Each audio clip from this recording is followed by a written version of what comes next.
the elevations that fluctuate through San Angelo, we have to push water from the water treatment plant to the high plane, and it is valved or physically separated from the low plane, and that helps maintain pressure on a normal day of operation in that high plane. This is common for utilities to operate different pressure planes. So that explains that high plane rationale we worked through with TCEQ, explaining our system, and that way everybody felt comfortable releasing that high plane. We did that same concept and kind of work through with TCEQ yesterday. We have a hydraulic model of our water system that we use. And so it simulates water pumping out of the water treatment facility. It shows it gives directional flow through our water lines in this model that show on normal day, water is flowing through this pipe from left to right, south, north, those type of directions. So I'm going to try to utilize the map if I can to show y'all while still trying to talk in the mic. Water treatment plant is located approximately here. And so the area south of that water treatment facility, we were able to release because we're able to model that the water being distributed, thank you, from the treatment facility, all of that water is being pushed from the treatment facility south. It has been determined that this is not a source water contamination from the test results or from the area and from we'll discuss test results here in a minute, but it is not a source water contamination. This is either a backflow fail or it's a issue there. So through the modeling, we were able to show that water moves from the water treatment plant through this southern part of the lower plane that wasn't originally released. And so this includes Goodfellow, the Butler Farms, the southern part of town here, and that's why we were able to release that area. We have been sampling, sorry. We have been taking samples since day one of receiving the massive amount of complaints in the Paulan area. Yesterday, we did perform more testing. What we're trying to do is to test a containment area or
area being expanded into the green area, so changing that from do not use your water to a do not, or you can boil your water situation, to a total green area. So you see the change in the map.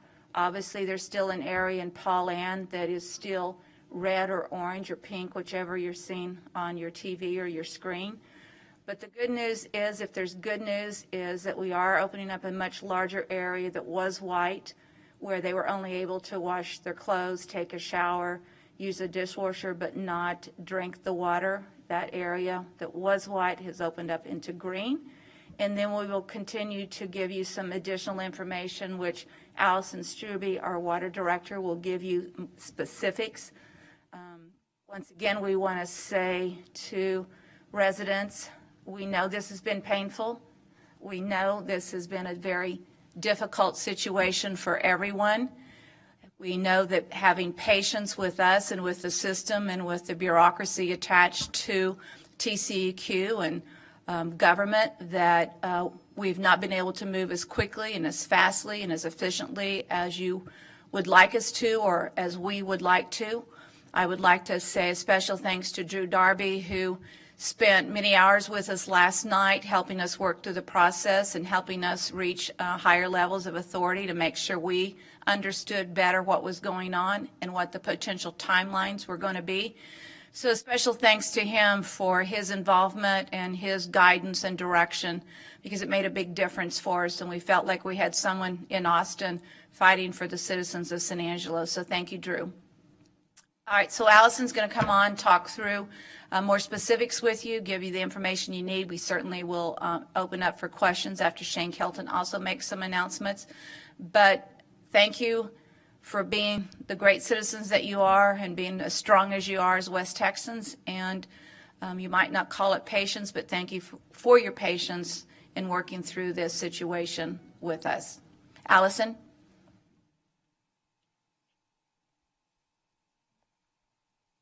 Thank you, Mayor. I'm going to kind of repeat some of the items that she just discussed, but ultimately on the map that you'll see, we have eliminated the white area.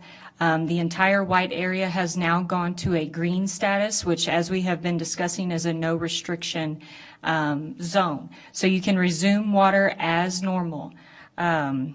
We were waiting on test results from TCEQ. These confirm, or the area in green has confirmed that no samples in the green area have ever reached contaminant levels or had any of the compounds that we have seen in the Paulan area. They have all come back clean.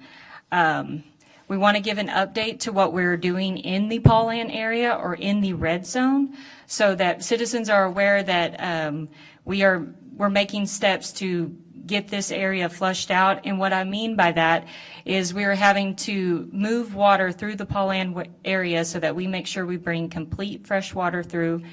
We have started flushing here at the base where water is fed into this line. And remember that we have discussed in previous press conferences that the water being fed into the Paulan area is isolated from recirculating into other parts of the system. We have further isolated the industrial area wedge up here on North Bell Street and 37th Street to make sure that it too is not circulating water even into the Paulan area. So we have made those separations there.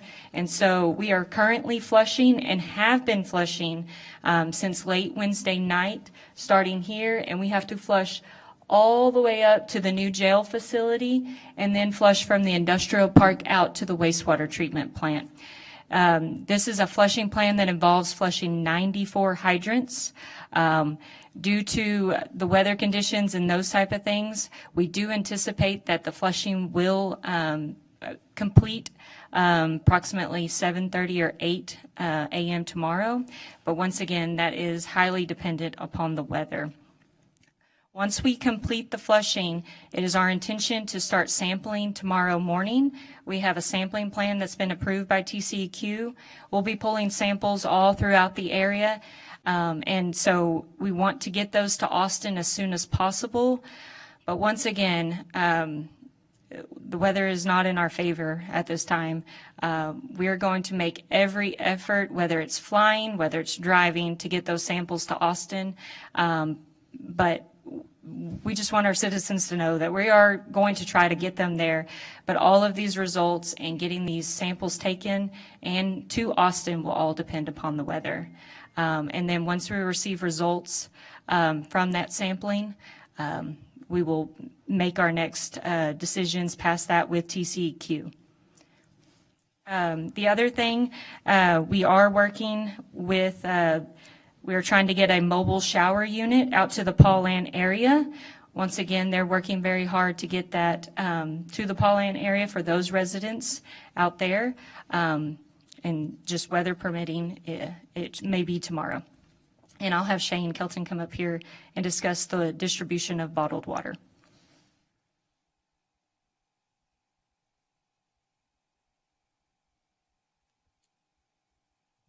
Thank you, Allison. As we're opening up the remainder of the wide area into a free use or complete use area, the need for drinking water in that area has gone away at this point. So we will be closing the 3 stations, water distribution stations that we currently have: the one at Central High School, the one at Bradford Elementary, and the one at the Coliseum.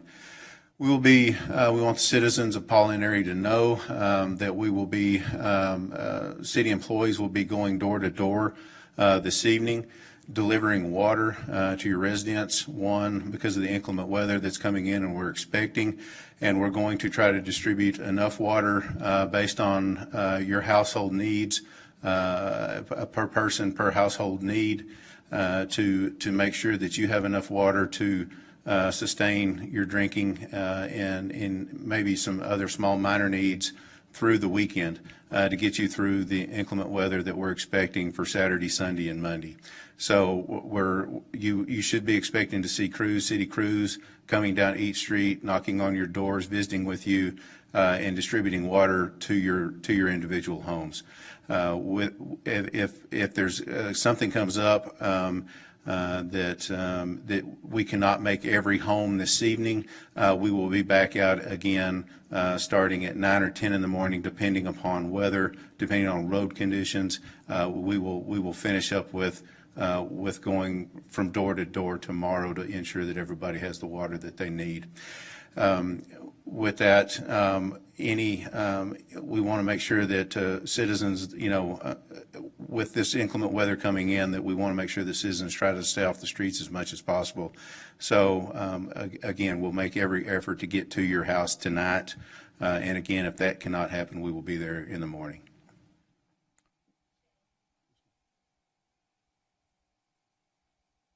Shane, can you just address if there will be any reason for any other announcements made tonight regarding water use? Obviously, we're opening up the wide area to green for full use of water, normal water use. But do you anticipate any further announcements that would be made tonight for residents?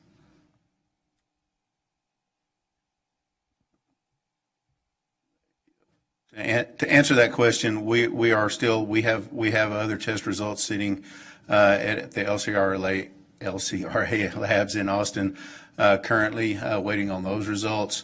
We will continue to work through the evening into the night to look at those results, see those results, and if we have positive test results, we will be visiting with the TCEQ as we move forward, looking to see if there's any possible way to minimize any of the restrictions that we have left in that red zone.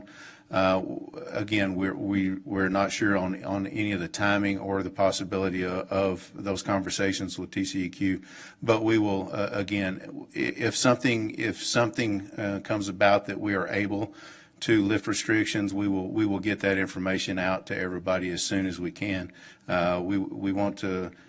We, as much as the citizens themselves, employees ourselves, we want to resolve this as fast as can. We want to ease the restrictions as quickly as possible. And so, if there is any information, we will be in contact again with the media and putting things out on social media to try to work to help alleviate this. So just to be specific, if there's any change that we get due to results coming back tonight, the media will be alerted of that information. It will be on our social media. We will make sure the KLST, KSAN, Fox News, ABC is fully aware of any announcements. Chances are there won't be any new announcements tonight, but we just want to make sure you know we probably won't do a press conference like this tonight. The information will come through the media, through our website. It will be updated for your information. Questions?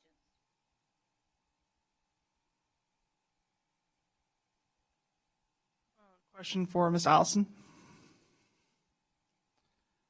Have y'all been able to pinpoint where this all started? Obviously, the Paul Ann area is still red. Is that kind of where you're looking right now? Thank you for bringing that up. I also did want to talk about the ongoing investigation. So while we're doing the sampling, the flushing, and all of those things, we are also still working on pinpointing the location of the possible contaminant. It has not been located at this point.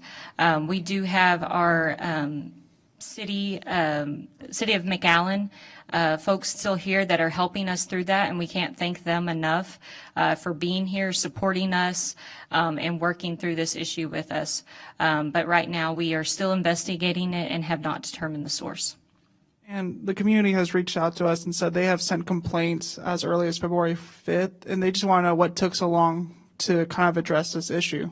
So in the frequently asked questions that were submitted or published last night, that was discussed. We received one phone call late last week of an odor complaint. Our lab technicians did respond to that homeowner. They took a sample, smelt the water at that time, and they found no odor there, and neither did the resident while on site. That sample bottle, the water sample bottle, was taken back to our lab, and others were, conducting an odor test on that, and they didn't find anything. But that one phone call, it's not uncommon for us to receive an odor complaint. We are a surface water source, so we do have water that has more of a smell to it than, say, a groundwater. But just the one complaint did not trigger what Monday's complaint log did. So when we received the multiple and basically the flood of phone calls on Monday, that is what started this.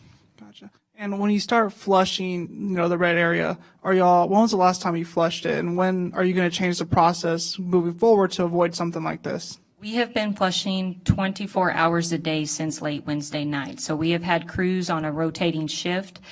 So when I say we started flushing Wednesday night, we haven't stopped flushing since then. We are going to continue flushing 24 hours a day through various shifts until we get all 94 hydrants flushed. Awesome. And thank you. Thank you.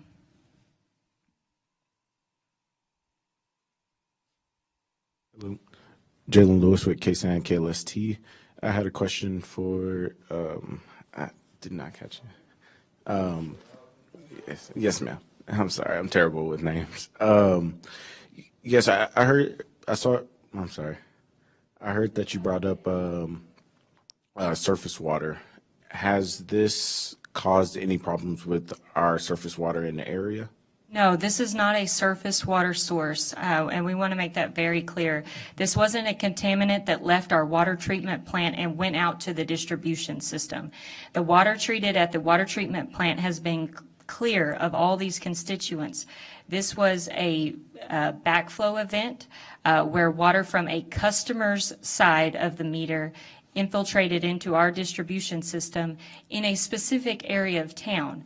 So this is not a surface water or water treatment plant issue. Perfect.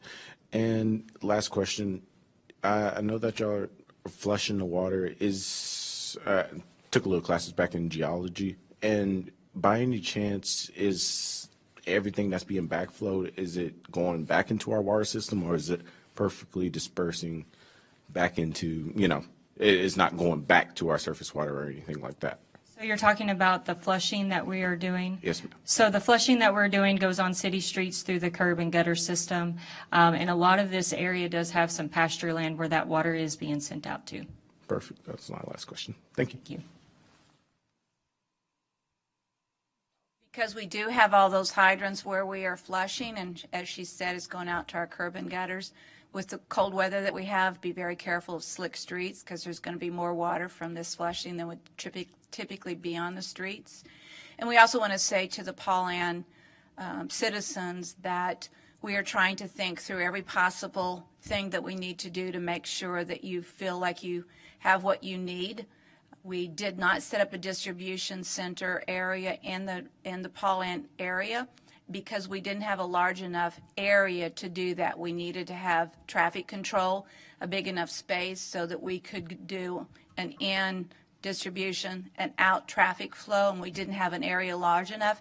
It wasn't because we thought you didn't need it or we wanted to make it inconvenient for you. What we were trying to do is make the system as easy and the process a simple process so that people were not frustrated waiting in line too long. So it was not to ignore Paulan, but it was to make it a simpler, easier process for everyone who needed the water. And you have a question for Shane or Allison? Allison. Just to reiterate, the 3 chemicals, which was benzene, acetone, nepheline, were they still the main components that were found in the water? Those 3 components were found in that first round of samples that were collected on Monday. Since that time, the samples that we have received back have only shown the benzene. And at this moment, can you share what the inspectors from McAllen have found so far?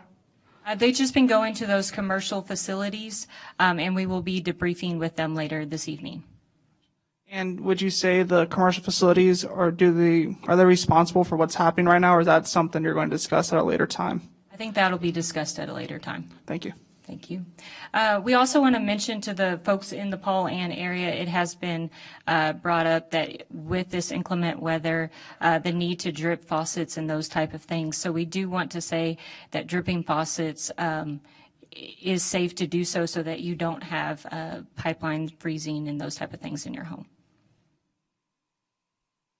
Thank you.